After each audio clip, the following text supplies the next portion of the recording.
हिंदवी स्वराज्याची स्थापना करण्यासाठी त्यांनी संघर्ष केला.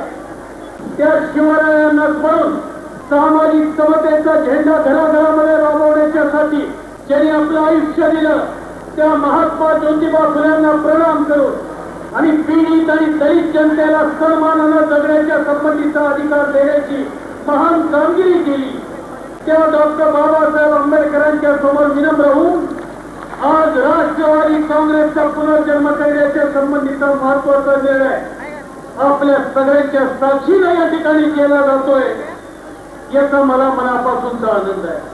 मदद नहीं सिखाता आपस में वही रखना, हिंदी है हमारा वतन, हिंदुस्तान हमारा, हा आमचा मूलभूत विचार.